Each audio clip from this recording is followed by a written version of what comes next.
అమ్మగారు పడిపోయి కాలు చెయ్యి ఇరిగిపోతే మళ్ళీ వెనక్కి వెళ్ళిపోయాను బ్యాక్. సో మా ప్రసాద్ గారు ఒక మాట చెప్పారు అప్పుడు. ఏమన్నారంటే, మీరు అన్నారంట కదా ఏమని, అదే మంచి ఈ టైంలో వెనక్కి వెళ్ళిపోయావు, ఎందుకు వెళ్ళిపోయావు, మంచి కెరియర్ ఉంది కదా ఆ టైంలో ఎందుకు వెళ్ళిపోయావు అంటే, సినిమాలు సీరియల్లో వస్తూ ఉంటాయి, అమ్మ ఒకదే కదా అని అన్నారంట కదా. అవునండి, అమ్మ మరి నన్ను కన్నది కదా, ఆవిడ లేకపోతే నేను భూమి మీద ఉండను, అందుకని అమ్మ కోసం వెళ్ళిపోయాను. అమ్మ కాలం చేశాక కొద్ది రోజులు ఉండి మళ్ళీ వచ్చాను. నాకు తమ్ముడు కూడా ఉన్నాడండి, ఆ అబ్బాయికి మైండ్ సరిగ్గా ఉండదు. ఆ అబ్బాయి కూడా ఈ మధ్యనే కాలం చేశారు. ఇక నాకు ఎవరు లేరు, నేను ఒక్కదాన్ని. ఇప్పుడు అంటే మీకు 60 సంవత్సరాలు ఉన్నారు కదమ్మా. ఇప్పుడు 60 సంవత్సరాలు మీకంటే మీ తమ్ముడు ఒక 50 సంవత్సరాలు ఉంటాయి, దాటే ఉంటాయి.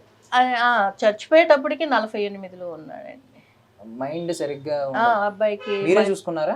నేనే చూసుకున్నాను, నా అమ్మని కూడా నేనే చూసుకున్నాను. గ్రేట్. అంటే అదేదో సినిమా వచ్చింది కదా, కంటే కూతుర్నే కనాలని.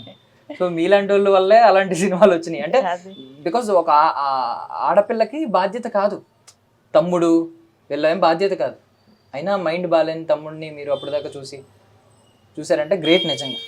బట్ తిరిగి వచ్చిన తర్వాత మీకు ఇండస్ట్రీ సరైన గుర్తింపు ఇవ్వలేదు, మీకున్న ప్రేమకి తగిన ప్రతిఫలం ఇవ్వలేదు, అంతే కదా? ఇవ్వలేదు.